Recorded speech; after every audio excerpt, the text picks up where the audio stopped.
Hi, this is Sarah. And this is Rachel. And this is the Rippah Diaries, a podcast where we rip apart, episode by episode, the Vampire Diaries. Warning, this is a spoiler podcast. Today is a special episode that's pretty much entirety is spoilers. Yeah, this is the call-in episode. We're taking all of your guys' questions, talking about your theories that you submit, talking about everything you guys wanted us to talk about. And some of the questions covered like the whole TVDU. So we're still going to try to not spoil like originals or legacies. Yeah. I mean, I've never seen legacies, so we won't spoil that. But yeah, Vampire Diaries spoilers for sure. Vampire Diaries definitely. And then we'll also try to stay away from original spoilers too. But maybe like some vague allusions to it. If you haven't seen originals, you should. We won't spoil it for you, but we're definitely going to talk about it at length. Yeah, some favorite characters from that one. Yeah. Before we jump into it, we want to give a shout out to our YouTube subscribers because we just hit 1,000 YouTube subscribers. So we're so excited about that. We really enjoy the YouTube community as we do all of them. But if you're not already, go subscribe on YouTube. We're really loving that. So it's been fun. But anyway, we do want to remind you next week is finally time for season 3, episode 1, the birthday. Yes, I've been waiting for this. So excited. Yes. But of course, we have to do this one last fun special before we get into it. So today we're doing, like you said, call-ins. We're doing all of your comments, questions. Yeah. All these things you've been submitting and asking. You guys get to pick today. Down to our outfits. Somebody requested that I wear red and Rachel wears blue to match the photo behind us. So that's what we're doing. Yeah, we did it. Yeah, we did it. So we're going to jump right into it. We're starting out with the voicemails. After that, we're going to be going into like Instagram stories and Instagram comments and DMs. But starting off right at the top with voicemails. Let's hear the first voicemail. Hi, Sarah and Rachel. My name is Kendall. I love the podcast. I found y'all scrolling Instagram Reels one day and have been obsessed ever since. I have loved revisiting the Vampire Diaries with you. You guys are so funny. My question for you is, if you could make your own spinoff, what would you make it about? Hope this question finds you well. Can't wait to flood your voicemail with all my questions and theories. Bye. Love. Yeah, first of all, love Kendall. Really good, I love you, Kendall. That was so sweet. Love all the praise. We love giving compliments. Yes, of course. But love that question. I Such talk a good about question. this at length. Producer Shay and Rachel immediately knew because I have pitched my spinoff to them multiple times. Yeah, I will say, Sarah has like a fully fleshed out idea. She's like cast it. She's everything. I tried to come up with my own separate things since this is really Sarah's idea, but Should I get into mine first? Yeah, do yours. Okay.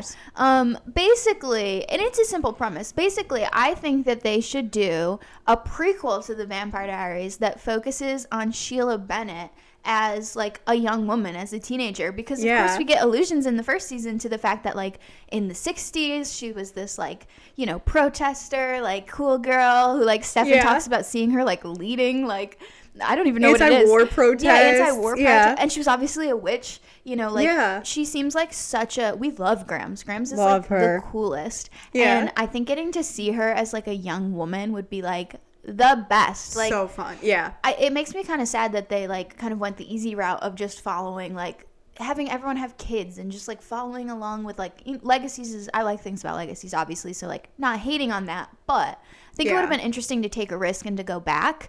Of course, it would allow them to have certain characters pop up if they like wanted to. The vampires, obviously, that were alive at the time. But I don't know. I think it would be interesting to kind of like reset and like start in a whole new thing. And I feel like it's been really trendy lately to do period shows like in the 60s and stuff. Yeah. And witches. I love witches. I love Grams. It'd be so good. I think that would be so fun. No, I know. You could even get a little guest appearance from Paul Wesley as Stefan. Oh, yeah, totally. Because, like, he runs into her, like you said. So, that would be... I love that idea so much. I love that idea. And you could even do, like, a seance. She contacts Bonnie from the future. Like, you can do crazy stuff. Yeah, that's true. It's witches. You could get crazy with it. Yeah. Anybody. That's true. But I think that would be fun. I would love to see 60s Grams leading anti-war protests and being, like, an all-around cool witch. Like, that's my dream spinoff. Yeah, I do love that. Yeah, that's probably what mine would be ever since you pitched that idea to me. You the executive of Warner Brothers. Yes. But if I had to come up with my own idea, I would go back and do like period piece, like start off with Rippah Stefan, like meeting Klaus. Yeah. It would be hard because you'd have to get the same actors, of course. But, that is and hard. therefore probably impossible. But I'm like, I love the 20s. Like you said, period pieces are big. Yeah, totally. I feel like you could really get some fun vibes out of that. Love Klaus Stefan. Yeah. Yeah, I think that would be really fun. I always am so curious about the vampires who've been alive for hundreds of years and like what they've done in the past. We'll be talking about flashbacks more in some later questions. Yeah. But I do think that would be like a fun version of the flashbacks because you keep the world. You're like, it's still the TVD like universe, still the world. But you don't necessarily, even if it wasn't like Klaus and Stefan, you don't necessarily have to keep it on the same characters. Like, true. It could be based on a different Ripper in like the 20s, and like maybe you have a crossover where Stefan or Klaus like shows up. Like, that could be really cool. That's true. Yeah. So I like that idea. That's a fun one. Yeah. Next voicemail. Hi, Sarah and Rachel. It's Kendall again. Love the podcast. Another question I have for you guys is if you could be any supernatural species in the Vampire Diaries universe, what would y'all be? I personally would like to be a witch. Thank you for answering. Bye. Love Kendall. Yeah. An OG. Just gonna hear multiple questions. Love this question again. Oh, of course. I feel like we talk about this like quite a bit about like, supernatural species and stuff, which I feel like the go-to for me is usually witch. Definitely. I love no question. witches. I love Stevie Nicks. Yes. Oh, I love practical magic. Yeah. I do see myself a bit as a vampire too, in the paleness and general vibes around blood. Yeah. Liking the night. Yeah. So I'm not against being a vampire either. I could see that for myself, but yeah, witch is so my vibe. I love tarot. I love all I just feel like you're so witch to me. I love a witch. So obvious. Yeah. Unfortunately, we all know I would be a siren. Rachel's so siren. Manipulating poor Damon and Enzo into just feeding me people. It's so funny. It's unfortunately so true. Siren. Yeah. I mean, it's the same argument. You could definitely be a vampire too. Like theoretically, anyone could really be a vampire because vampires are just people who who get turned. Yeah, there's so many different ones. It's like there's no set personality type. Yeah. Maybe I'm a witch who got turned into a vampire. That's actually that I could see. Vibe. Bonnie's mom. Yeah, Bonnie's mom. I'm Bonnie's mom, or like Cole. Yes, that's my vibe actually. Really honestly, well. Yes, Cole. I see a lot. Yeah, that's definitely me. Yeah, but yeah, you're definitely a siren, which is hilarious. Yeah, but I love that for you. I do too. I'm okay with it. We loved it. Third voicemail. Yeah, let's go. Hi, Sarah and Rachel. It's Kendall again. Love the podcast, first of all. Another question I have for you guys is if you could pick any moment from the show to watch again for the first time, what moment would you pick? Thanks again. Bye. Ooh, this is a harder one. This one Kendall. is so hard. I mean, I'd love to get the whole series wiped from my brain. Like, see, I would, but I'm also scared. Like right now, as like a 27-year-old woman watching it for the first time, I don't think it would hit the same. So that's also probably why not. I'm like, true. I wouldn't actually want to rewatch it for the first time because I don't know how I would feel. Yeah, fair. Yeah, it is hard because I do want to experience the whole thing realistically again for the first time. My inclination goes to either like the emotional ones. Like the ones that really make you sob, the ones that really make you feel something, like The Departed, 322. Yes. Yeah, that's a good one. Or one. Alark dying in 320. Yeah. Or the series finale, even though I wasn't even that invested at the point. Like some of those I think would be really cool to experience again for the first time. But they still hit pretty well. So the other would be like plot twist episodes is one that comes to mind. Like the season 1 finale when Catherine shows up and cuts off someone's fingers. Or like Elijah's first episode 208 is such a good one. And when he's like not dead at the end, like that one's good too. Twist. The 219 one where they reveal like the sun and moon curse and all of that stuff. Yeah, those would be good ones. Yeah, those were pretty much all the ones I thought of too. The only other one I did think about that you didn't mention was 221, where they do the sun and moon curse ritual. Gosh, like I do, like we talked about it when we obviously did the episode for it like a couple weeks ago, but I do actually feel like I had no idea where that was going to end. Like, were they going to save Jenna?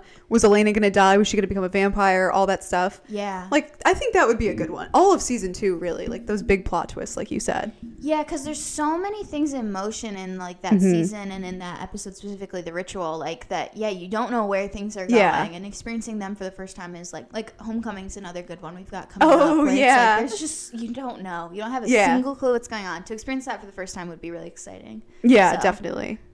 No specific pick, but any of those would be any really of them would be really good, yeah. So let's go to our next caller. Oh, wait. Before we go to our next caller, real quick. Yeah. Kendall also asked, what other TV shows do we love and, like, what else are we watching? And mentioned that she's watching Criminal Minds. And I wanted to give her a shout out because I was like, Kendall, girl, we are vibing. I am literally, like, sort of rewatching / watching for the first time Criminal Minds right now. Yeah. And I just wanted to call it out because, like, there's so many crossover songs. Like a bunch of songs from Vampire Diaries are in Criminal Minds, like Wolf Like Me by TV on the Radio, Be Still by The Fray. I was like, I don't know, a lot of crossover there. So didn't want to, just had to mention it. Had to call it out. Yeah. But we'll be quick for the sake of time. But Yeah, because I don't think I have an answer. I'm rewatching Succession right also, now, which I love. So also I love TV. I know. Obviously. So like this could be a whole special in and of itself. Yeah, it really could be. I think the shared answer for now would be Bridgerton. Oh, yes, which we're going to watch after this. So Bridgerton. Yeah. Next caller. Which is your favorite Delena kiss? And do you think Klaus and Hayley should have been a couple? Let me know. Love you guys. Bye. Ooh, those are hard. Those are hard. Those are two like short but like meaty questions. Definitely. So let's take the first one first. Favorite Delena kiss? That's a hard one.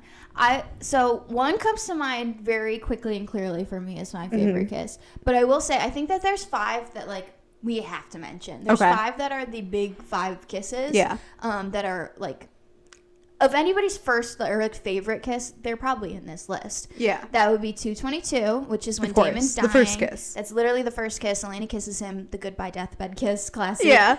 310. This is the first real kiss. This is when Damon kisses Elena on the porch after like I don't know. He found out Stefan was like actually good. He had good in him. Oh yeah. He's like about to leave and he's like, you know what? If I'm gonna feel guilty for something, I'm gonna feel guilty about this. And then he kisses Elena. Oh, that's a good one. Yeah. And he's playing Holding On and Letting Go. That's a good one. Then of course again season 319, Elena initiates the next kiss, which is of course at the motel with Never Let Me Go by Florence and the Machine and all the lights and the ghosts and whatever. So the ghosts are later, but they're still there.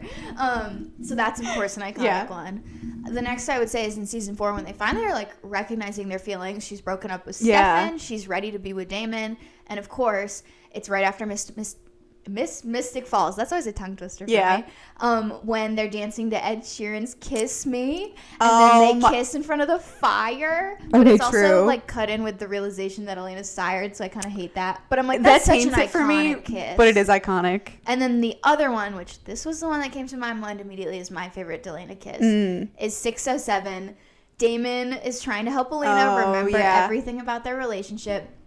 She's not remembering, of course. He goes to the cemetery to, like, sulk.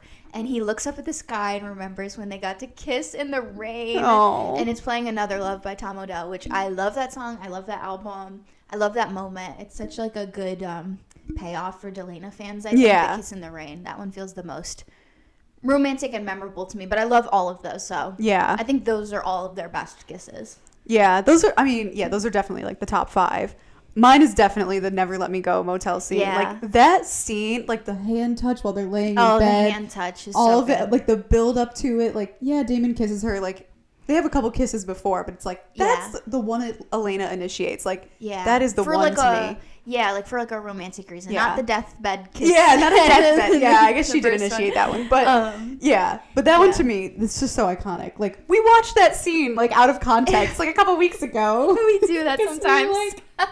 It's just so good. We just like to re-experience it. Yeah, but that's a good one to watch for the first time. That is a good one to watch the first time, actually. That whole episode. But yeah, the Miss Mystic one too is like so memorable with dancing in front of the fire. But I do think the Caroline it's ruined Stefan by the sire bond. It ruins it. But yeah, that's all the favorite Delena kisses. There's so many good ones. Yeah. If anyone has a favorite kiss that's not on that list, let us know because I'd be curious. I can't think of another like big memorable one other than that. But I don't think so, but maybe. The second part of that question then. Klaus and Hayley. Yeah. Should they have been a couple?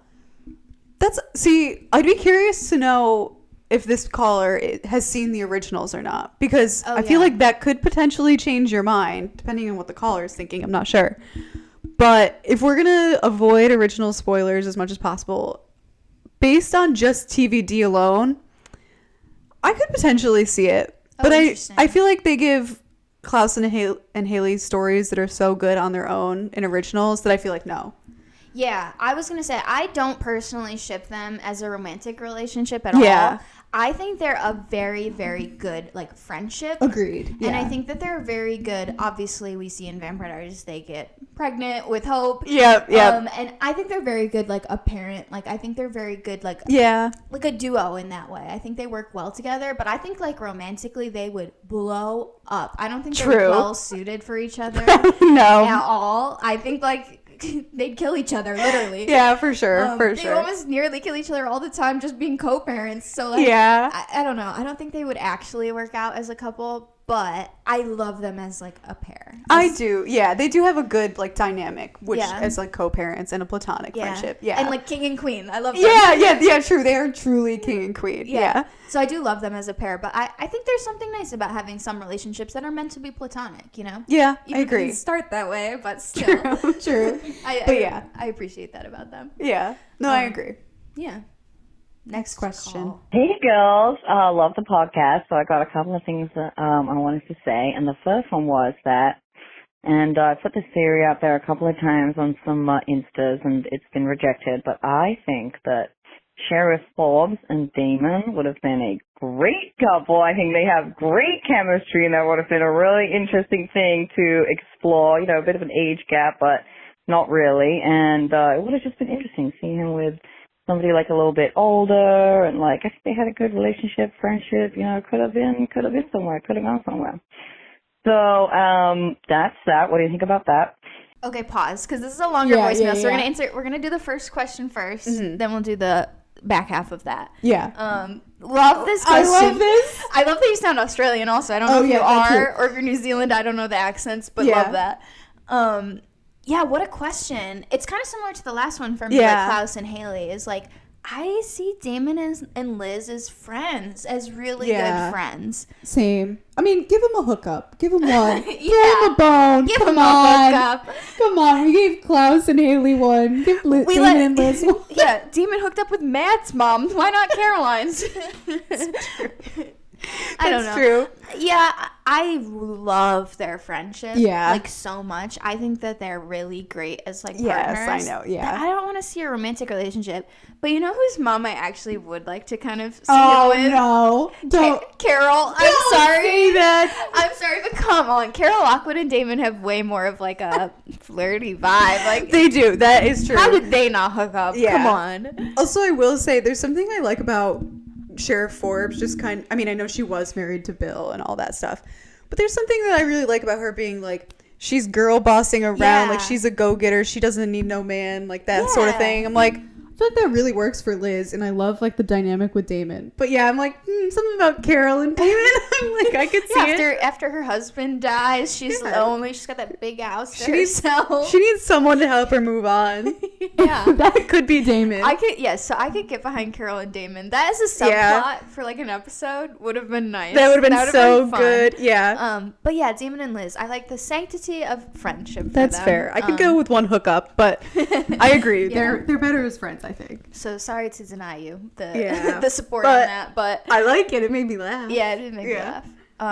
Let's hear the last half of that. Oh yeah. Second question is about Tyler Lockwood, because obviously the boys from Vampire Diaries, the men, should I say, get a lot of, attention. There's a lot of edits online and a lot of, big fangirls out there, including me.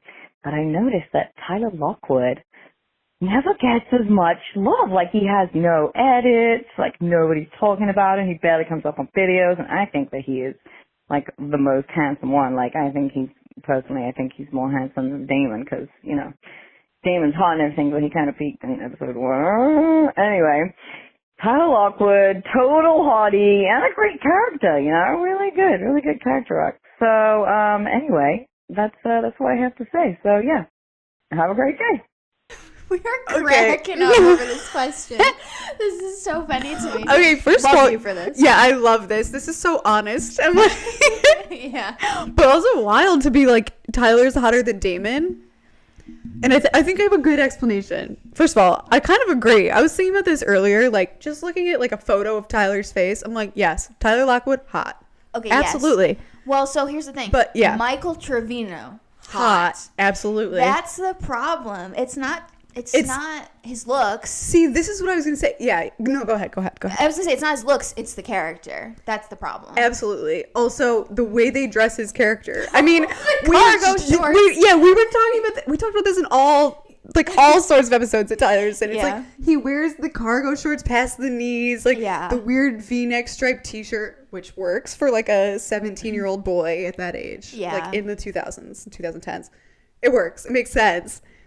But it doesn't really hit the same. Yeah, it doesn't hit the same as like, black t-shirt, black pants, like black boots. Like imagine they put Tyler in that. Oh, he'd be so hot. It'd be so different. Yeah. Yeah, I know. I actually do think about this once in a while when I'm watching Vampire Diaries. Like once in a while, a certain shot will hit your Tyler is very good looking. It'll catch you off guard. You're kind of like, okay. Yeah. Where did that come from? Mm-hmm. But yeah, and it's not even the way he dresses for me. It is just his character. It's like, it is the character a little bit. Like, he's so high school boy. He's so frat boy. That's true. He's so, especially in the early seasons, like he's just such a like. I don't want to say goofy. Unlikable, but like he's just very off-putting in like a realistic way. Yeah. He of the boys feels the most like a real boy. In a way that I don't appreciate. Yeah. I will say there's like a couple, we're about to get into it. There's like a couple episode arc where Tyler's with Caroline. He's like pretty normal. Oh, yeah. Before his revenge arc. Yeah, that, I'm like, Tyler is in his bag. I'm like, he's in my top 3 Vampire Diaries men during that that arc. We talked about this when we watched season 3 like a year and a half ago, pre-podcast. We were like, Tyler is so good at the start of season 3. So I'm excited we're about to like get into that because there's definitely some Tyler Lockwood to appreciate, but for sure. Unfortunately, they didn't give him much. They don't give him much. But you're right on the edits. I never see Tyler edits, which we'll have to make one. We'll make one. If no one else will, we'll do it. Fine, I'll do it. Yeah, because it's kind of surprising he doesn't get it. Like Jeremy gets them Even all the time. Jeremy gets them, all the time. Yeah. So, Agree. we're pro Tyler Lockwood edits. Yeah. Agree and confirmed. Yeah, confirmed. Yeah. Next voicemail. Hey guys, my name's Stephanie. I love the pod. Love you guys. I'm calling in with a comment about the car wash episode from season 1. There's that scene where Bonnie starts the fire with her mind, and she goes into a trance watching the fire, and they're playing that really like dreamy, hypnotic song, and then the camera pans behind her and is showing Bonnie from behind staring at the fire. Except it's actually not Bonnie. It is so clearly somebody else, like a stand-in, because whoever this person is, they're completely ripped. Their back, their shoulders, you can see like they're so muscular. Even like their biceps, the way that they're holding the broom, it's just so obviously not Bonnie. And then the camera like cuts away for a second and then cuts back, and then it's Bonnie again, and you could see that her body has completely changed. And it just cracks me up every time I rewatch the show, which is like an unhealthy amount of times, obviously. And by the way, this is in no means a criticism of either one of them because they both look amazing. I've had 2 kids. I would love to look like either one of them. Cat Graham is gorgeous, but it just makes me laugh that they did that and we're supposed to accept that this is the same person. So that's all. I just wanted to share. Thank you guys so much. I can't wait for season 3. Bye. Stephanie, we love you. That was so, you're so real for that. Yeah. I think we mentioned it maybe in our episode. About it in the episode. But yeah, she's jacked. Like, so Bonnie for 10 seconds was like a weightlifter. Yeah.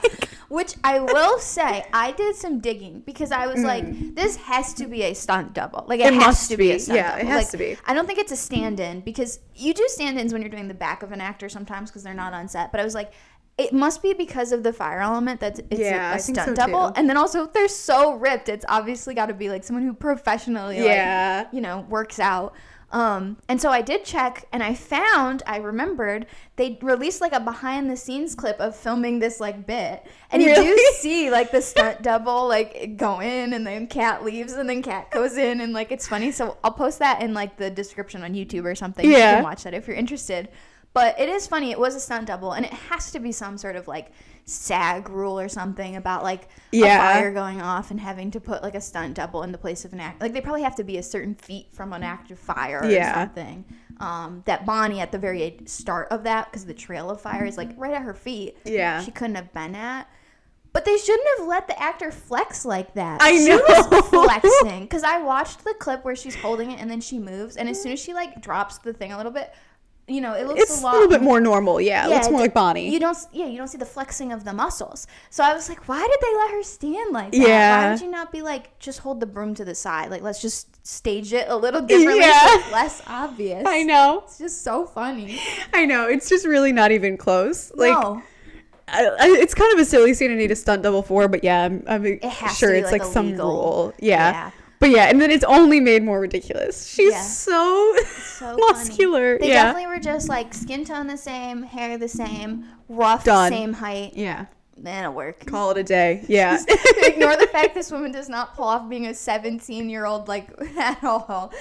No. But yeah, agree. Love them both for it. They both look great. Yeah. So Yeah. I would also kill to look like either of them. So yeah, got me there. Yeah. Fair from them. Well, next voicemail. Hi, ladies. I am calling from Ireland. Just want to say, huge fan of the pod, and I would love to know more about your backgrounds, because the TikToks, the reels, the graphics, just even of the images that you post on Instagram are amazing. Is someone a graphic designer? Would really like to learn more about what you guys do. And is the podcast something that you do in your spare time? Is it a hobby? Would just love to know more about that. Thank you so much, and keep up the good work. Bye. Caught. What's caught? You. Oh, yeah, me. Yeah, I am a graphic designer. Yeah. Yeah, I went to school for design. I went to Parsons, a good design school in the country. And yeah, I spend a lot of my spare time like learning how to video edit and photo edit and do all sorts of stuff. I've gotten pretty good at it, so I do a lot of our clips and all of that kind of stuff. So, Yeah. More than pretty good. yeah. So thanks for appreciating that. Yeah. Yeah. It is just a hobby. We do just do this for funsies. Yeah. Whenever we have all of our free time, I feel, especially yours. But yeah. Yeah. It takes a lot of hours in the week to edit, so it definitely feels like it's past the hobby at this point. Yeah, I always joke, and I don't even do half as much as you, but I always joke, this is my second job. It literally is my second job. Like, we both have full-time, like, day jobs. Yeah. Like, I'm, like, a web designer, basically. And, and then whenever I'm not doing that, I'm doing this. So Same, yeah. It's really gone past the hobby at this point. Yeah, that's true, yeah. We enjoy it. Yeah, between hobby and full-time job, yeah. But, yeah. I don't even think I should say what I do. What a disappointment. You have to tell them now. All right, fine. You just have to drop it. Yeah, I'm a tax lawyer. Comment how shocked on a scale of 1 to 10 you are. That Rachel's a lawyer. Yeah, like it's literally the meme like, this is my lawyer bro, I'm going to jail. And it's a picture of me in my like You and your Vampire Diaries 60s t-shirt. Vampire Diaries outfit. Or, yeah, me in a Vampire Diaries t-shirt. That's so funny. Yeah, I love that it's like a dead giveaway, that it's like one of us has to be a graphic designer. For sure. There's no way they're not, because of all of the edits, like the logo and stuff. You can't just figure that out willy-nilly. And with as much as you do, you'd think it was both of us for two people. But no. You're a lawyer. No. Rachel's a lawyer. So love that we're revealing that on the pod. Yeah. So yeah. Every day I fear like a coworker will find this and be like, what?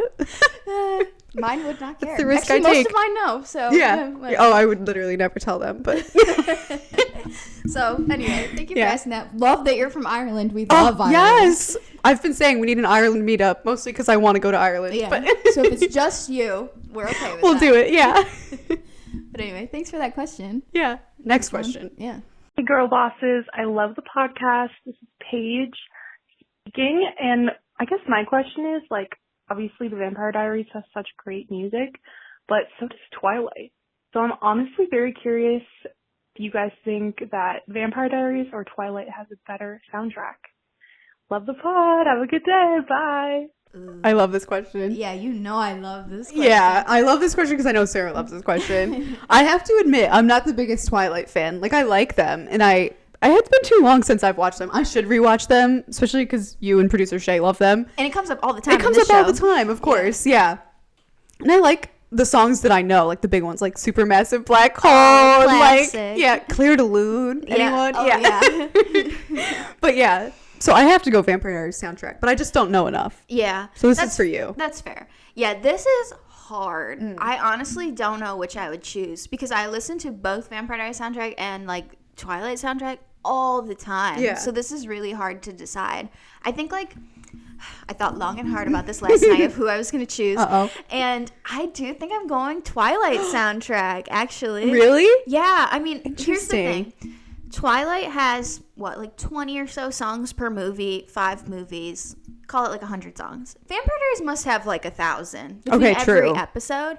Which Yeah, definitely. maybe should make me go Vampire Diaries more so because there's more to choose from. However, I really appreciate from the Twilight soundtrack that there's such a curation. You know, like there's no filler songs. Yeah, that's true. You have no room for filler. You have no room for filler. Every song is very specifically chosen to fit a very specific aesthetic that they're curating. Whereas like Vampire Diaries, I mean, we have our own Vampire Diaries playlist. Like we have it linked in our bio, like the Damon. Vamping with Damon playlist.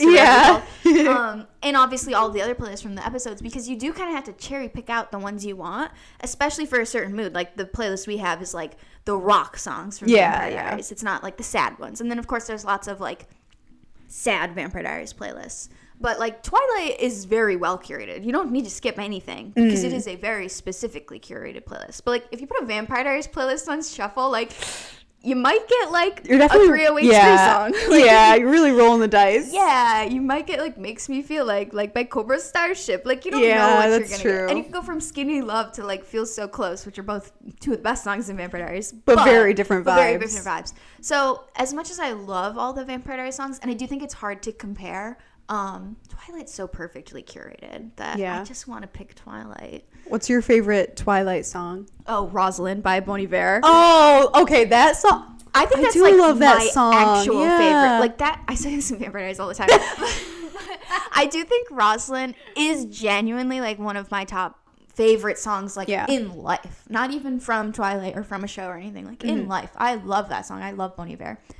Same, yeah. So, and also Claire de Lune is like one of my. It's like it is one of my most listened to favorite songs of all time. Like I love Debussy, so I mean it's a classic for a reason. Yeah, and I mean it's not Twilight specifically, but I did find it through Twilight. Yeah, of course. 12-year-old, so of course, yeah, counts. Yeah, but yeah. So yeah, I think I'm gonna go okay, Twilight. that's fair. Yeah, Rosalind's great. I don't even think of it as a Twilight song because it's such a good song. It is transcendent for sure. That's how I feel about most of the Twilight soundtrack. Whereas Vampire Diaries is very rooted in my love of Vampire Diaries. Fair. Yeah, that makes a lot of sense. Yeah. I think that's the difference there. But fair. Yeah. Love that question. That's a good question. Yeah. Definitely want to hear other people answer all of these questions in the comments. I'm very curious. Oh, yeah. So, same. But next question. Hi. I just want to say I love your podcast so much. I've been listening since August, and you make my Thursday mornings so great. My question for you guys is, what episode/moment makes you cry the most? Mine is season 3, when in the finale, when you see the flashback of the car crash. Thanks. Yeah, that was my answer. It was season 3 finale. Yeah, mine was the finale, but it really gets me, the season 3 finale, but it really gets me when Elena has to choose between like going on to seeing Damon and going back to see Stefan. Yeah. Oh, that rips my heart out. I don't know. It's the whole episode, I'm like sobbing. Yeah, it's definitely an episode that's building towards it the whole time. Kind of like the season 2 ritual. Yeah. Not 22, the finale, but 21. Yeah, 21. Yeah. With the funeral. It's like, you're building towards those emotions the whole time. Mm-hmm. So like the ritual is also another one that will always get me sobbing. I would say it's like the ritual, The Departed, which The Departed is my number one for sure. Same. Yeah. When I was, just a sidebar for a second, when I was in high school, I did like plays and theater and all sorts of stuff. And I did one season where I had to cry on stage. Like it was supposed to be a very emotional role. And to amp myself up, The Departed had like been released like a week before. I bought it on my iPod and I sat backstage and would watch The Departed right before going on stage. And I'd go on stage and be sobbing. They were like, I won an award. They were like, she's so talented. She's so checked into the story about losing her brother in Vietnam. I was like, Elena, her parents in the car, they're drowning. Like, that was my real devastation. So, I mean, honestly, yeah. It's that one. No, literally, I could tear up thinking about. If I think about it If we too talk hard about right it now, I will cry. Yeah, I will absolutely. cry. Definitely Jana too in 221. Yeah, and I would John. say Lorik in 320. Yeah. That one always hits me. Even though he comes back, something about that one's really hard. I know. Yeah. And I do think the series finale, as much as I'm checked Definitely. out of the Yeah, of last course. season, series finale is so good. I mean, you get Oh the my payoff god, of everything so with many Stefan. characters. I mean, oh my god, Yeah. rip my heart out. Yeah. But if we're gonna open it up to TVDU, originals, Don't even start. basically the entirety of originals, genuinely that we can't talk about. If we ever get to the point of covering the last season of the originals, I'm gonna cry I can't. every single episode. No, I know I can't. Like, The whole last season I can is just feel awful. my eyes prickling just thinking about Yeah. it.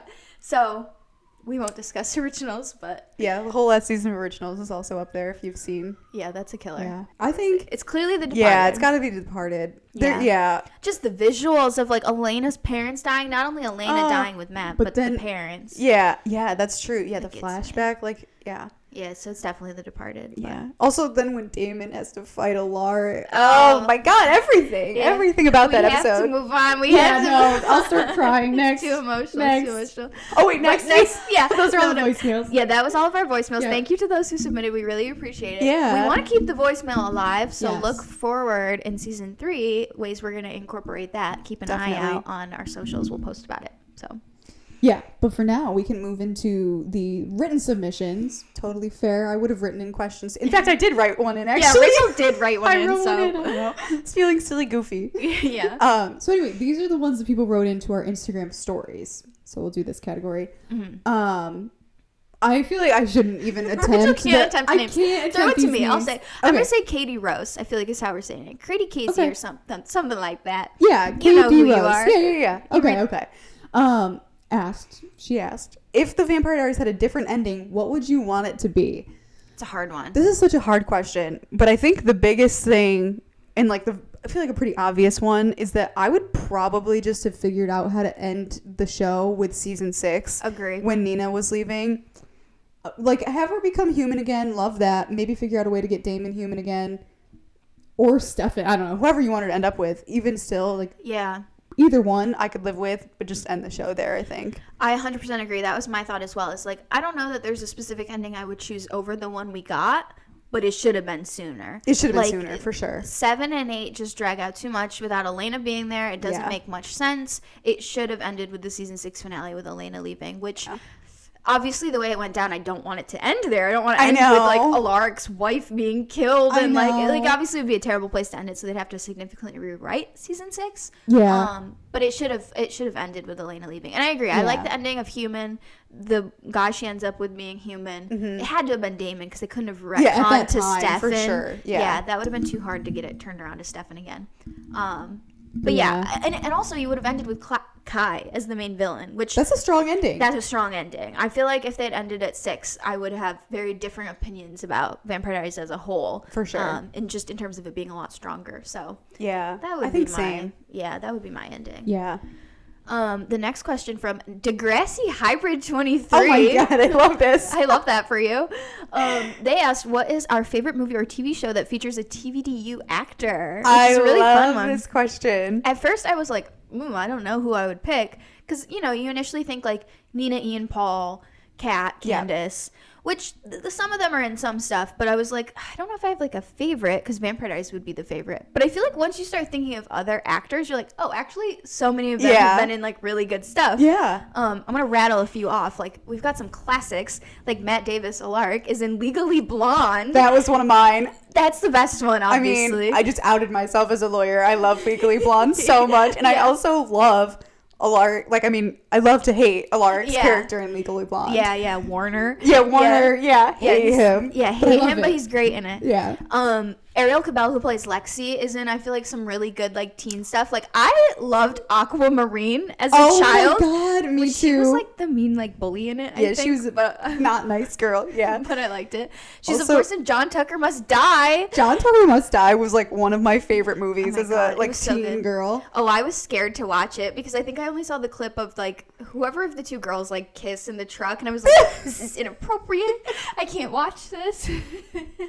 No, so it it's took the me a best. while, but now I'm like, I love Best it. movie. Yeah, it is so good. Yeah, that was also on my list. Yeah. I had another one. This was one from I feel like also like our youth, like the classic, like this screams teen to me. Yeah. Nina was in Perks of Being a Wallflower. Oh, I debated that. I loved Perks. I love Perks of Being a Wallflower. Nina's like, she's pretty like a side character. She's not she's like the huge sister. in it. She's the sister, yeah. Yeah. But I love that movie so much It's that I'm such a like, good movie. I'll go with Nina in that one as one of them. I know. I think I watched that movie because Nina was in it. Same, yeah. I was like, Nina Dobrev, I have to watch it. Same. That is why I watched it too. And then I was like, I love the movie. Then I read the book. Like, yeah. I think I read the book first, which was crazy that I did that. It was like, Nina Dobrev's going to be in the movie, so I'll read the book. Yeah. And then I was reblogging the Tumblr post. Yeah. So good. So good. Another classic, not so much teen, but maybe tween earlier, is H2O with Claire Holt and Phoebe Tonkin. Rebecca and Haley, mermaids. I do love that. I was obsessed with H2O as like a kid. I never watched H2O, but I feel like I was gonna say HBO.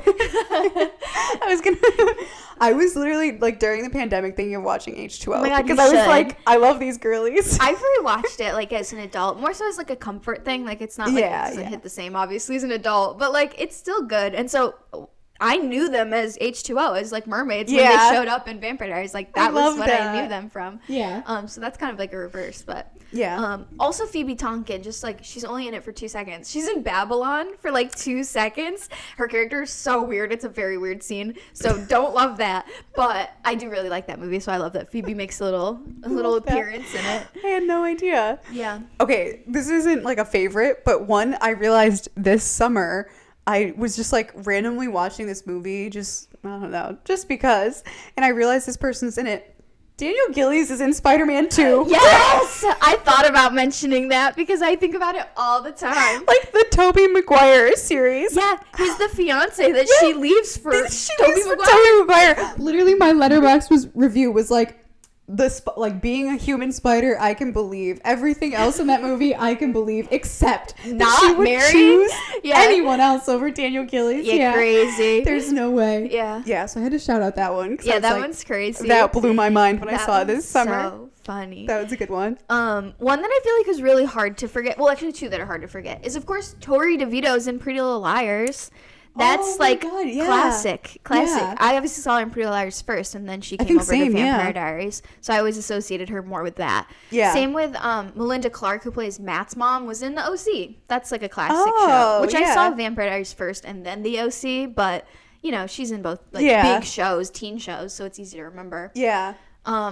I only have one other, which this is one I saw because the person was in it, is Nina Dobrev, was in a movie called The Final Girls. And I really like that movie. It's like a summer slasher type movie. So I'll have to watch it for Summerween. I was going to say, we're already prepping Summerween if anyone else is celebrating. Comment your Summerween ideas.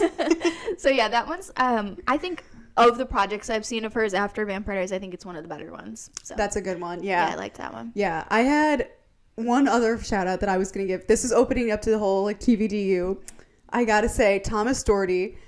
He's in Legacies, which I haven't even seen, as you all know. So she just wants to bring up Thomas Doherty. I just want to bring him up. I love him in everything I've ever seen him in. High Fidelity, Gossip Girl reboot. He was in The Invitation, which we all went and watched. Okay, low-key good. If you like The Vampire Diaries and you haven't watched The Invitation, correct that immediately. Yeah, go watch The Invitation. Put the podcast on pause. Go watch it. Yeah. Love Thomas You're Doherty. welcome. Also, he was like a singer in High Fidelity. So he has some songs on Spotify that are actually pretty good. I love that. So a little plug for him. Yeah. But yeah. That's a fun one. Yeah. Also, I got to shout out, my dad watches all of like the Chicago Fire and Med series that all of the Vampire Diaries cast went to at some point. Yeah. So those are fun too. Isn't Mason one of the Mason's leads? Like the main character. And he's still on it like to this day. Oh my gosh. Well, I guess it was worth getting killed off of Vampire Diaries for. Not to me. Not to me personally. He could have waited a year. Yeah. One that I'm looking forward to, actually haven't seen yet, is I heard Kat Graham was casted as Diana Ross in the new like Michael Jackson biopic that's about to come out. So I'm very curious about that. Okay, same. Yeah, that's interesting. I wouldn't have necessarily been curious about a Michael Jackson biopic generally. No, but now I am. Being Diana Ross, I want to see that. So. Yeah, that's a good one because I haven't seen Kat Graham in really anything since Vampire Diaries. No, not really. So They asked that's for a our good favorite one. movie or TV show, and we mentioned like a dozen. We're like, here's everything we know. This is this is what I'm saying. Our favorite TV shows and everything. Sorry, Kendall, but it could be a whole special. It really could be a whole special because I have more that I'm like keeping. Same. Oh yeah, same. Because I'm like I can't say everything. Yeah. But yeah, that's a fun one. So Yeah, that's a good question. let us know if anybody else knows of any other good things that any TVDU actors are in that Yeah. we should watch. I haven't watched any of the Netflix rom-coms that Nina or Kat are in. I know. I saw there was like a movie that Kat was in. There was like a Christmas movie. She's like, in a I should couple watch. on Netflix. I haven't seen any of them. I haven't No. seen Nina's either. Love Hard? I Oh don't know. yeah. No, Never I haven't seen it watched either. So let us know if we should. Let us know if they're good. Yeah. Okay, next question. They adore Jasmine. Oh, okay, see, I can't read usernames. I can't read. This is my lawyer, bro. I'm going to jail. I can't read. Okay. They asked, how do you feel about Caroline and Klaus, and then Cami and Klaus? Interesting. This is an interesting question. Cami. Love Caroline and Klaus. Okay, who doesn't ship Caroline? Yeah, literally. I feel like everyone, yeah. Which is why I think Cami exists in the originals. Because, of course, Caroline stand-in. Exactly. Vampire Diaries Vampire Diaries features Caroline and Klaus, and when they pulled him off to take him to the originals, they couldn't take Caroline with them. Yeah. So they just wrote a character that was as close to Caroline as they could get without being too on the nose, I guess. Although I would say is pretty on the nose of trying to be a Caroline-like character. In a lot of ways, yeah. In a lot of ways. And made them like a romantic pairing. And I just don't really care for Cami and Klaus. I'm always just like, eh. Yeah. I don't mind. I mean, Caroline, of course, is like it's in my top 5 like ships of the whole show, maybe even TVDU. So like, definitely. Cami and Klaus doesn't hit the same, like nowhere near. But I don't mind them. I think, since you can like accept you can't bring Caroline over to originals, I guess I can get on board with Cami, but I don't know. I don't think they had a ton of chemistry. They didn't have chemistry. I think she was a good character. I like the her character, and I like him, and I do kind of like their pairing. Like I do think they make like good like friends that sort of work together. In a way. Yeah. The therapist is basically what she is for him. Basically, like I like that, but they don't have romantic chemistry to me. So yeah, no, not enough anyway. Not like Caroline and Klaus. No, so I wouldn't. I don't know if we're supposed to pick one or just generally how do we feel about them, but it's definitely Caroline and Klaus for me all day, every day. For sure. Our next question is submitted to us by someone named Rachel. Who wonder who that could be? She said, FMK, Elijah, Klaus, or Cole? This is a hard question. Okay, and I think this is an easy question. Kind of. I had to think about it for like 2 minutes, and then I was like, yeah, actually. I think it depends. And again, this is... Which show you're looking at the lines Yeah, which show, if you're counting all of TVDU. I think most people know this, but plug your ears for 2 seconds. If not, slight spoiler, Cole is played by 2 different actors at one point. In originals, yeah. So it might depend on which actor. I don't think it does. Well, kind of. But it does for me, but... I prefer one, but... Here, I'll say, I marry Cole. I love Cole. Oh my gosh, okay. Love Cole. He's my favorite. Okay, but that's where you're right, where it's through the lens of which show. Because if we're looking strictly at Vampire Diaries, not even considering originals, hard to say you marry Cole. He's literally just like a psychopath who dies. Like, yeah. It's kind of weird. But I really like Cole as a character in originals. I think he gets like a lot of depth and a lot of layers. And like, definitely. As crazy as it sounds, he is the most mentally balanced out of all of these, which is the low bar. A lot. Which is saying a lot. Which is why Elijah, if you're doing Vampire Diaries, marry Elijah. Originals, kill. Sorry. I'm sorry. I had to say it. Pause the whole app. This is crazy. You just blew my mind. Okay, but see, that's the thing is, I don't want to spoil originals, so I won't like say too much. But like, fair. Marry Elijah in Vampire Diaries. Out of the 3 of them, he has to be my kill for originals. I can't handle a man that is that distressed and torn apart. I can't. Somebody needs to be semi-sane in this relationship, and it's gonna barely be me. So, and kiss Klaus, obviously. Love Klaus. Both once. Either way. So I guess Vampire Diaries, marry Elijah, kiss Klaus, kill Cole. Oh, yeah, okay. We're doing the PG version. Okay, PG. Okay. Originals, marry Cole, kiss Klaus, kill Elijah. That's my answer. This is crazy. My mind is blown. I don't know what you're going to pick. I don't know who you like of the 3. I think no matter the show, I'm going to marry Elijah. Really? I think so. You're going to deal with all that from Originals? Hell yeah. We'll both be fucking crazy together. Also, I'm like, I really like Catherine and Elijah, so I'm like, by that logic, I'm like, it would work. I love Elijah, but I do love Cole in Originals more. Fair. That's why I think in Originals, if we're talking that, he'd be my kiss. Cole would. Cole, and then kill Klaus. Yeah. But if we're just talking TVD, yeah. I would do marry Elijah, kiss Klaus, kill Cole. A lot of T's there that are... Yeah, it's so confusing. Tongue twister, but I think I said that right. Yeah. Yeah. No, it's really hard to pick. The differences between Originals and Vampire Diaries are so hard because imagine for a second we were adding Rebecca into this situation. Oh my god. Vampire Diaries, kill. She's the worst. She's done. Originals, I could marry Rebecca, I guess. She's cool. In Originals, yeah. In Originals, though, not Vampire Diaries. No. Just kill her in Vampire Diaries. There's definitely some distinctions going on between the two shows, but yeah. I think that's a fun one. Yeah, the upshot of this episode is watch the Originals.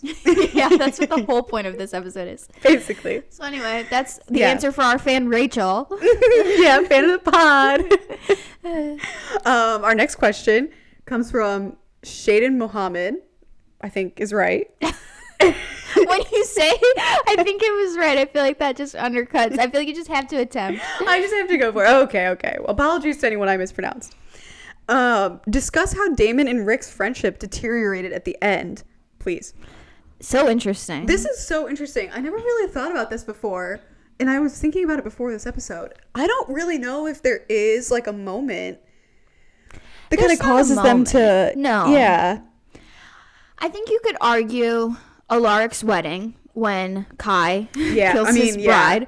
I feel like that's a very life-changing moment for Alaric. Sure. So while it's not anything that is like done between Damon and Alaric necessarily, it's just a moment that's so life-changing for Alaric specifically that it inherently changes all of his relationships. Nothing about his life is the same after that happens. True.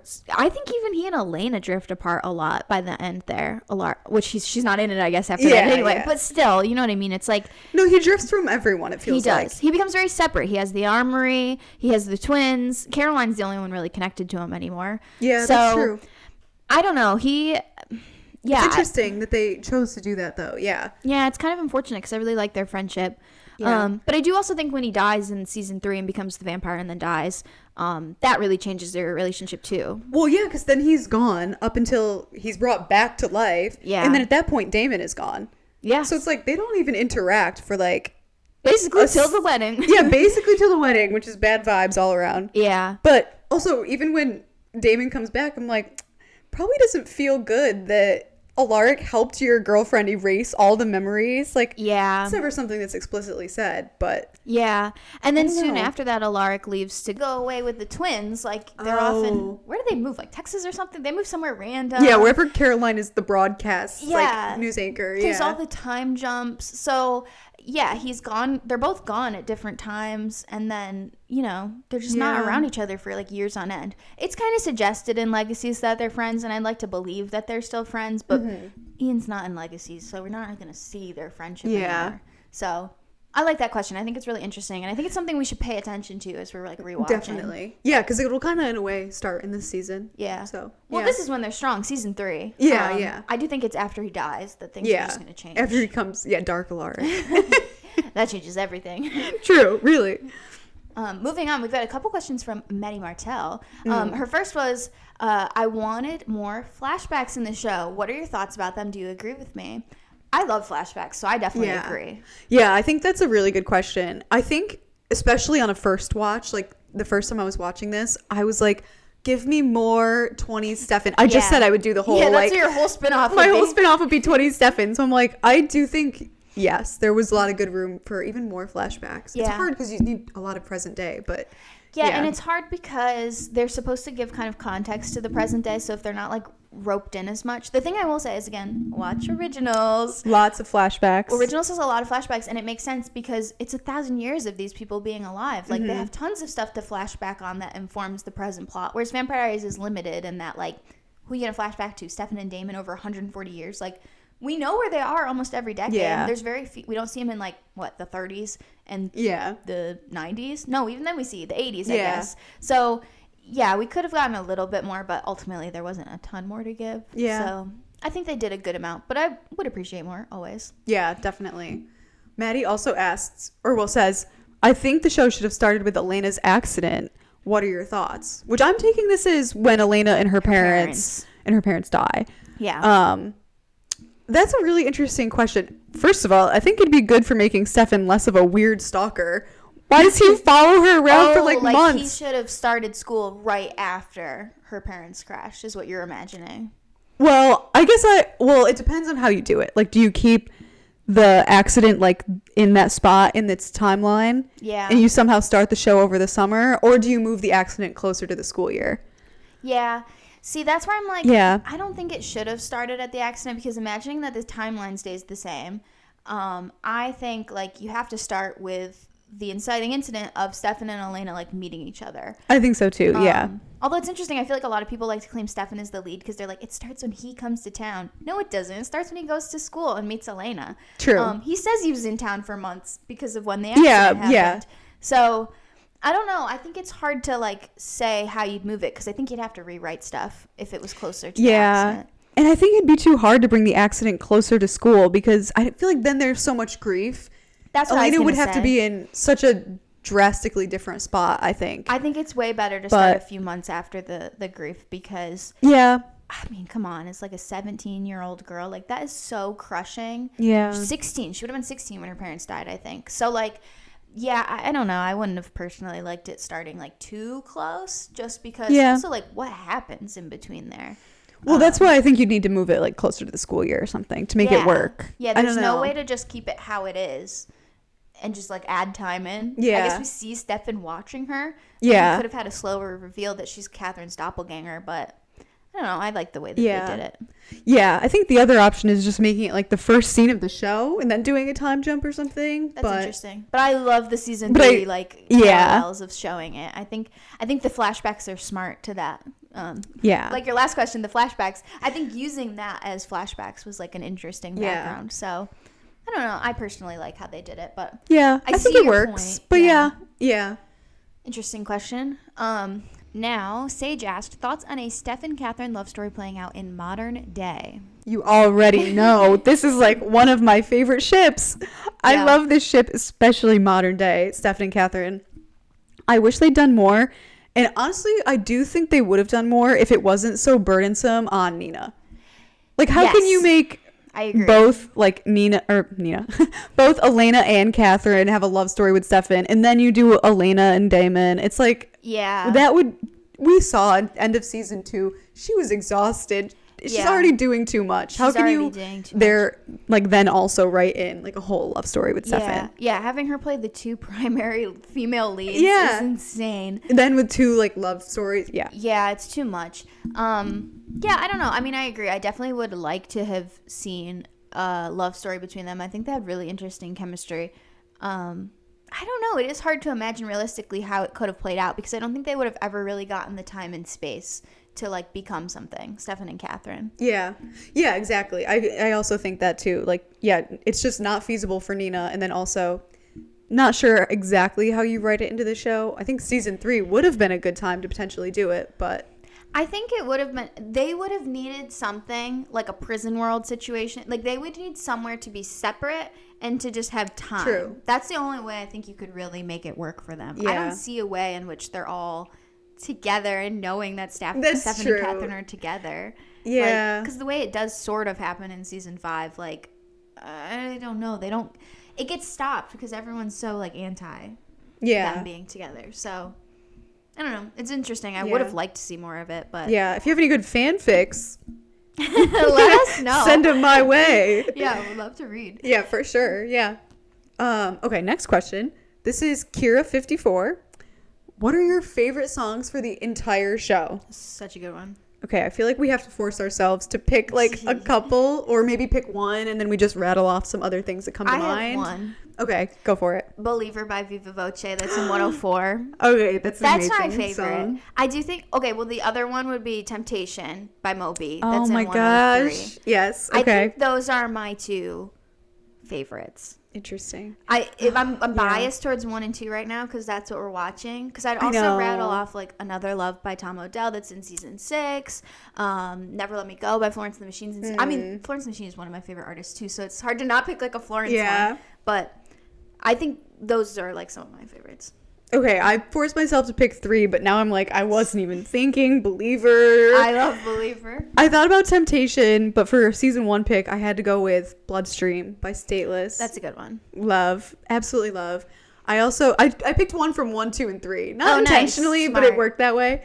And then for 2, DLZ by TV on the Radio. Yeah, I do love that one. I said it in that episode. I said it in the recap. That is like truly one of my all-time favorite songs. Yeah. Gotta go with that one. And then also, I did pick Never Let Me Go by Florence and the Machine. I love that song. I love that song. So I love good. its use in the show. Yeah. It's so good. So yeah. I'm excited for season 3 because I do think it has the best music of any season. I know. I'm already thinking about the recap, and I'm like, I know. What will it be? I don't know. I know. It's so hard to choose because I think season 3, sorry to say this to the DLZ fans, but I think season 3, all of the songs are better than any of our top songs in season 2, which I know is controversial because you love DLZ. That is very controversial. Which I love DLZ TV on the Radio. I think it's the easiest, best winner of season 2. But I think it's given me much to think about. Most of my songs in 3 I would beat season 2 for me. Like even like random ones. Like I love Short Change Hero that plays in Dangerous Liaisons. I love that song. It's Phenomena. Like season 3. Okay, that's look forward to season 3 where we'll be talking about songs at length. Let's not get into it. Yeah, we can't. This was a dangerous question for us. Yeah, we could do a whole episode just on songs. If anyone wants a whole episode just about songs, we could do it easily. Yeah. So we'll move on for now so we don't talk about it for 20 minutes. This username is going to throw me for a loop. Sarah Loves Lumpy. I think that's what it is. Sarah Loves Lumpy. I don't know. Anyway, this isn't really a question, but I feel like the moment Stefan met Enzo, he had it out for him. Agree. Preach. Yes. Yeah, I think absolutely. He did too. I think so too. I don't know if it was like the Lily Salvatore connection or if it was just like the Damon has a friend and Damon is evil, so that means he's evil. Yeah, I don't know, but I agree. I don't think Stefan, I don't know why, didn't want to start off on the right foot with Enzo. No, I agree. Yeah. I'd have to I go don't have back anything and else watch. to add, but I agree. I know, I'd have to go back and rewatch like the episode where they met or something, but I mean, we know it started off 519 or whatever when Stefan kills Enzo. Yeah, it's not good. It doesn't turn out well for them. Yeah. So, anyway. Yeah, and then last Instagram DM question, Sapphire Sleuth asked, who do you think has the worst death in the show? Speaking of the devil. Yeah. Enzo. It's got to be Enzo. It's Enzo. Me. Yeah. I think if we opened it up to the TVDU, there's some serious contenders and originals that will not spoil. For sure. But Vampire Diaries, it's Enzo. Jen is hard. John's hard. Alaric is pretty hard too. Yeah. But it's Enzo. Enzo. No, it's Enzo. I was rewatching the scenes of Enzo's death for the special we did last week. Oh my God. I started crying. Yeah, I was like, I'm fucked up. I can't even record. I was like, I need a week to recover. Yeah, that one is crazy. That one's so messed up. I guess Stefan's pretty bad too, but I don't know. There's kind of the karma in it that you're like almost less sad. Yeah. Than Enzo, who got probably so few moments of true happiness in his life. Exactly. Yes. So, Enzo for sure. Moving on to a crazy one from Bella from our Instagram DMs. Bella said, since vampires can't reproduce, do you think that a female vampire's period just instantly stops when they turn? LOL. First of all, I love you for this question, Bella. This is so funny. If anybody's squeamish, sorry, but we're going to talk about it because I think it's funny. No, it is funny. I saw this notif pop up on my phone like in the middle of the day the other day, and I just like saw it and I was like, I love it. These are the kind of things that we're getting from our DMs. I love it. It's so hard. It's hard. I must stop. It must. How could you get your period for 500 years? First of all, I'd be staking myself in the heart the next day. I'd be like, Another 500 years of this? Yeah, There's no fucking way. Yeah, no way. I feel like it has to be like automatic, like menopause or whatever. Which also, like, being a vampire, like, blood is like so, you know, like important in your system. You literally like lack it or something. We never get the logic of how the blood works in Vampire Diaries. In the books, it's like your blood, a vampire's blood is not oxygenated, so they have to drink people's blood in order to get oxygen into their blood, which is such interesting. Like, interesting. I like that she applied logic to it. In the show, they never tell us. Yeah. It's just magic. I don't know. Yeah. And so, yeah, I'm like, it's hard to believe that your body would still do things like that. But, like, Damon says in season 1 that, like, if you maintain a healthy whatever intake of blood, your body functions like normal. That's what he tells Delena. That's true. But Damon is a man, so who knows? Okay, but also, and again, maybe this is getting too in it, but also your body like instantly heals itself as a vampire. So I feel like it wouldn't work. True, maybe.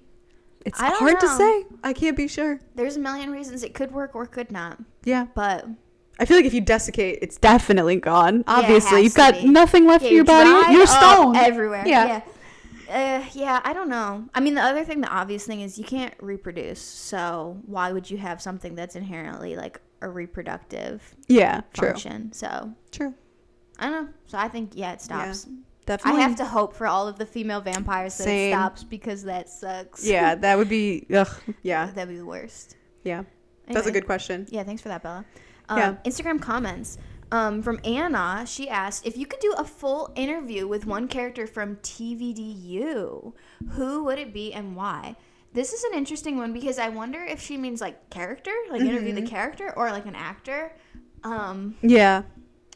I feel like I have different answers for both too, which makes it really interesting. So I don't know who my actor is, but I know who my character is. Okay, I have some character ideas. Yeah. My character would be Kai Parker. Because I just That's a good one. It's like interviewing like a psychopath and like true. Yeah. I have questions. Yeah, Kendall and I are right there with you. That's Criminal Minds shit. Yeah, exactly. Yeah, that's a good one. I didn't even think about that. The one I thought of, because she's been top of mind, is just Isabel. What's going on, girl? Oh yeah, I just want to know what's going on. Character study for real. Yeah. Realistically, like Klaus or Rebecca or Elijah would be a cool one too. Yeah. We've seen so much. Oh, true. I mean, you get a first-hand account of all of history, basically. Like, true. That's insane. At least the last 1,000 years, but still. Yeah, that's true. They'd be a cool one to talk to. Yeah. The other one I thought of was Catherine because I'm like, I just feel like we'd vibe. But you guys would get along really well. For sure. But what about actor? Did you have for actor? I was like Paul Wesley. Give me talk to Paul. Like, let's get on Instagram Live. Yeah. I have so many questions. I want to talk to everyone in the show. Okay. Yeah. Obviously. If we ever got a chance to interview anyone from the show, like, we've made it. Yeah, true. Because that's the dream. Yeah, I'll just quit that day. Yeah, we would take any opportunity. We not quit. Why can't we quit? No one will It's a high. It's a high. It's a high. We'll never ever go above. Yeah. But yeah, would literally love to interview anybody. But Paul would be a great one. Nina, obviously, I mean, she's like, you know, the main character the first few seasons. So like, that one's crazy. Also, Michael Malarkey, I want to get his input on Enzo and his situation. Yeah, I love him. Plus, he seems so IRL baby girl. Yeah, I talk to anybody.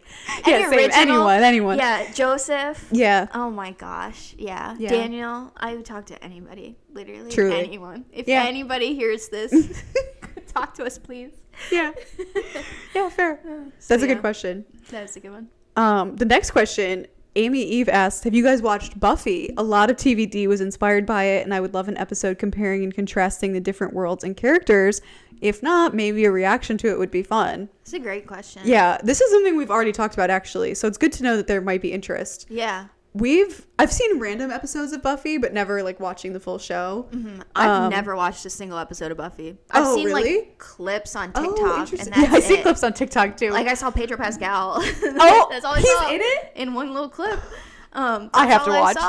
I've never ever seen an episode of Buffy ever, which is why we have talked about doing a reaction episode. Yes, because we were like, neither of us know it well enough to do like a comparison episode. As much as I would like to, because I do know I've seen tons of things over the years about the similarities between the two, but I'm like, yeah, same. I've just never seen it. I've long debated starting to watch it. I know. But part of me is recently been like, I should save it for the podcast. Save it in case we do it. Yeah, exactly. So I'm glad to know there's interest because I would like to do it. Yeah, in fact, this past summer was when I watched like a couple random episodes because they were just like on television. And I was like, okay.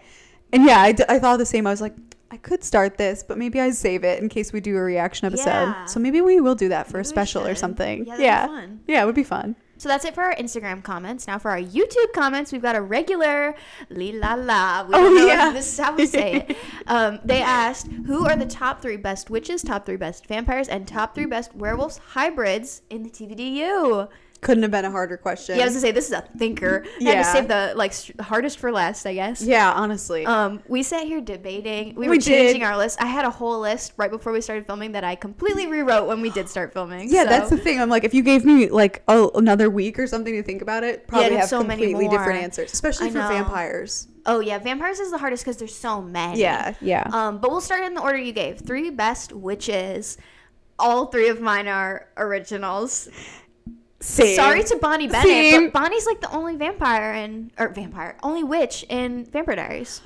Yeah, and Bonnie's, we've talked about this before, like especially in season 1. Bonnie's just so inexperienced. Like, I'm assuming this commenter has seen originals because they said TVDU. Yeah. But if you haven't, like, the witches are next level in the originals. Oh, like, it just doesn't even compare because they're like, New Orleans witches. They're like... Yeah.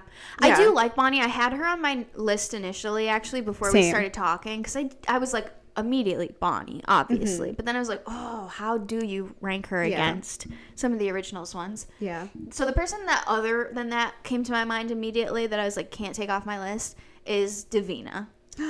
Okay. I love Davina. You just like her because you're twins. Yeah, people say in the comments I look like her, and I'm like, I don't really see it, but I love it. No, I see it. Especially also every time someone comments it, I see it more and more. So I'm like, it's just getting imparted on you now. Yeah. Yeah, I thought about Davina. I figured you'd have Davina. She's a harvest girl. I love the harvest girl. I love the harvest girl lore. It's such a concept. And I feel like it works because she's actually similar to Bonnie in being like unpracticed, a young witch. However, like Davina immediately, by being a harvest girl, comes into a ton of power. True. And by being a New Orleans witch, has such a community, builds so much magic so quickly. Yeah.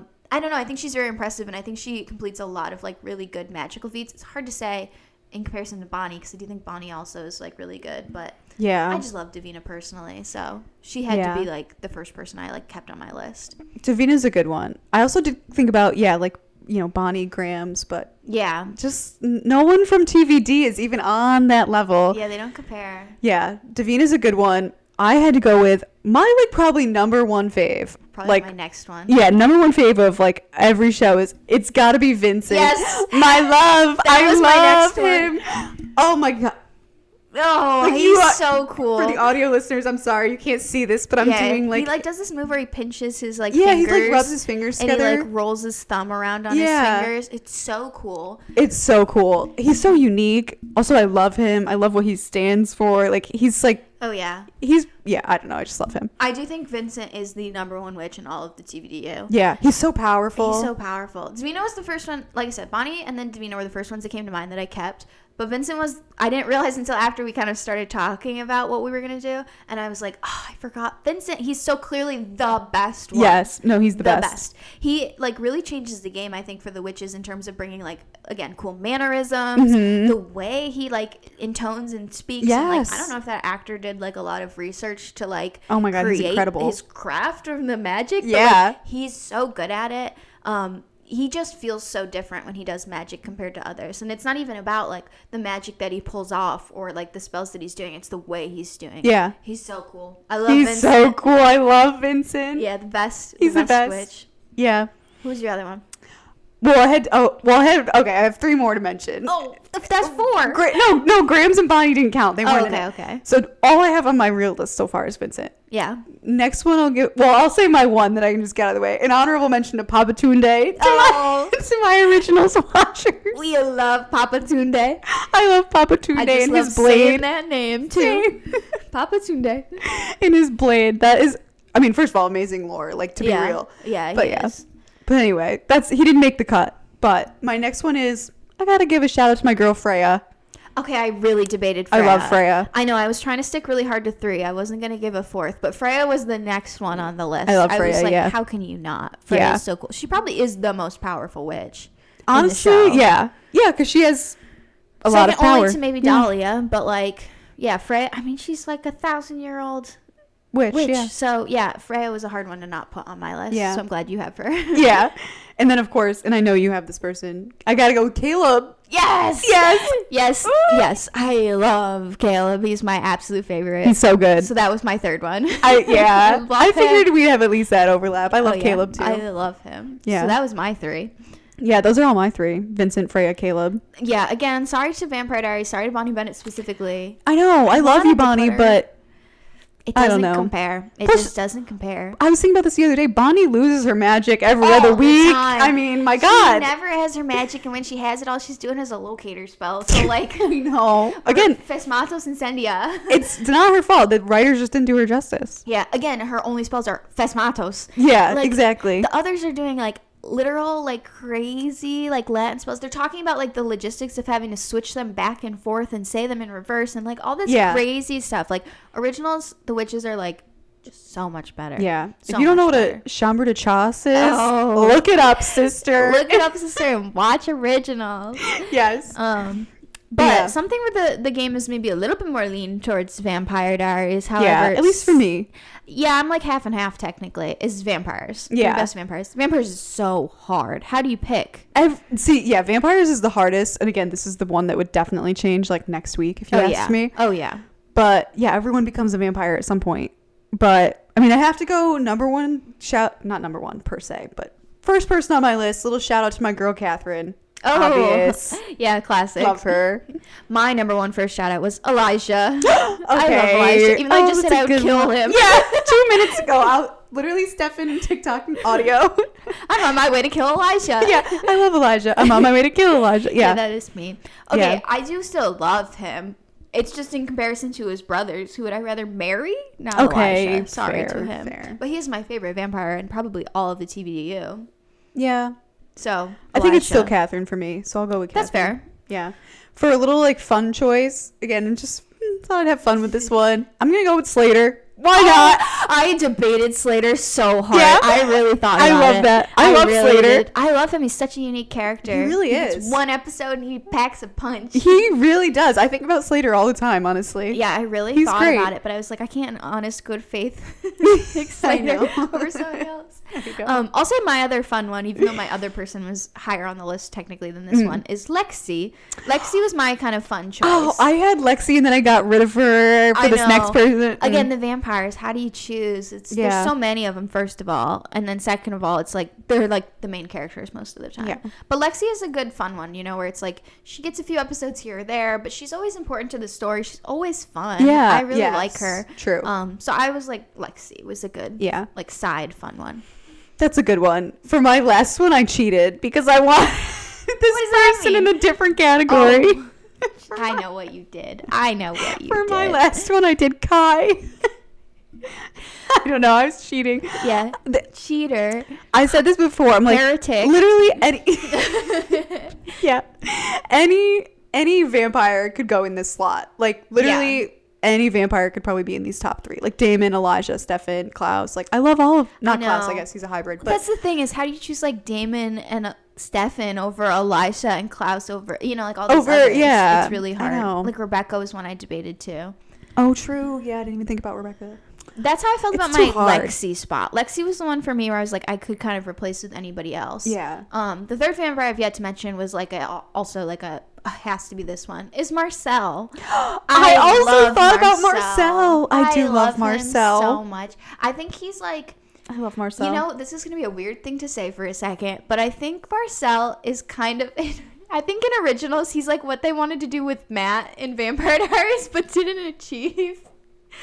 Do you know what I mean? Like Marcel, I get what you're saying. Marcel is this moral compass, the good person that other people have to live up to. And I think that's what Vampire Diaries wanted out of Matt, but didn't achieve very well.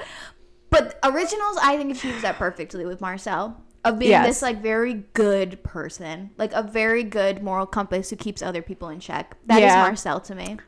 Now I wish I picked Marcel, because I was thinking about Marcel, and then I was like, I'll just have fun and do Kai. Yeah, that one is fun. But yeah, Marcel is really, really great. I love all of his backstory and everything, too. I love him so much. Yeah. There's this very specific scene in Originals I'm thinking of, too, that I love. I just love him. I know. I do really love Marcel. love him. So, Originals is where it's at, for sure. Yeah. So, yeah. I did half and half, technically. Yeah. Especially for this last category, the best werewolves / hybrids. Oh, yeah. I think pretty much all of these. I mean, all there's but so one. many more werewolves and originals, obviously. Yeah. Like, there's like Tyler in Vampire Diaries. That's like it. Come on. It's the Lockwood. It's not Jules. Let's put it that way. Come on. Well, okay, so I will say that my one werewolf from Vampire Diaries is Mason Lockwood. I put him on too. Oh, good. Okay. I love Mason. Yeah, I think I picked him as my favorite side character of season 2. I love Mason. I think he's a great werewolf. I wish we got more of him. Same. He's the best werewolf we get in Vampire Diaries. For sure. But he's good. He's fun. I like him a lot. Yeah. But then after that, it really goes originals. Yeah. It just has to. Although I will say my 2 are also in Vampire Diaries. Which I cheated because this was called Werewolves Hybrids. So who but the original hybrid? Yeah. Klaus. I put Klaus too. Klaus could be my number 1 vampire. He could be my number 1 werewolf. He could be my number 1 hybrid. He's my number 1. He's got some witch in him too. Put him in the witch category. It's true. I love Klaus. He's my number 1 all around. Yeah. I love Klaus. So I had to put him in this category. Yeah, I also picked Klaus too. He's the OG. Gotta love him. Well, did we line up on the third person being the same too? I think probably. I went with Hayley. Obviously. I love Hayley. Not in Vampire Diaries though. Not so much in Vampire Diaries. But originals, love her. I love she's her amazing. so much. I love Phoebe Tonkin. I love what they did with the character. I think she's the best. Yeah, same. So she had to be in the favorite werewolves hybrids. Yeah, absolutely. There's some other ones I like in originals. Yeah, that's true. There are a lot of. It's also the same for like witches and everything. It's like there are just so many more. That's true. In the originals. Yeah, there are. There's some that suck, but there's some that are great. But like Aiden, Josh's boyfriend. Yeah. Originals. I really debated. I was like, I do like him. I like Aiden a lot too. I actually did a little like honorable mention for Jackson. I love Jackson. I do like Jackson. I like Jackson. If I wasn't gonna be silly goofy and pick Klaus, Jackson easily in my top 3 werewolves / hybrids. Yeah. Yeah, I do like him. So love him. It's hard to choose. Very. And then my fave of all categories, Hope Michelson. Oh yeah. She transcends categories. But I do really like Hope, so I wanted to give her a little shout out Oh too. yeah, that's good. That's more legacies than vampire than originals even. But yeah, I love her. So yeah. Shout out to Hope because she doesn't get to have a category. True. Yeah, Hope has her own category. But that was a fun question. I love that. Yeah, it's a great question. If there's anybody we forgot that we should mention, let us know. I definitely want to hear what other people think of best witches, best vampires, best werewolves. We obviously applied no logic to that, just vibes only. Just vibes. No logic, just vibes. That's the quote of this podcast, I suppose. Pretty much. It's our little descriptor. Yeah. But that ends all of our questions for this episode. What a crazy... You guys gave us some great stuff to talk about, some to think about. Yeah, always. Yeah, I mean, like we said, we want to keep this going. We'll try to incorporate it into season 3. So this is not your last chance for a question if you somehow didn't get in time to be in this episode. But yeah, join us next week for season 3, episode 1, the birthday. Finally. You already know. I'm so excited. Yeah. We need not say any more. We can just leave it there. Yeah, we'll leave it there. So if you do want more, go to our socials and our links, bios, descriptors, whatever. We've got TikTok, Instagram. We're always posting fun memes, clips, polls, all sorts of random things. And we especially will be now that we're getting into season 3 soon. Definitely. So you can find all of that there and follow along. Yeah, and you can listen to the podcast on Apple Podcasts and Spotify, and you can watch the video version on YouTube if you don't already do that, especially since I was showing you how Vincent does magic. You should do it. And we just hit 1K subscribers. Yeah, so watch, listen, do whatever you want to do next week for season 3, episode 1, the birthday. Thanks for watching and or listening to this one. Bye.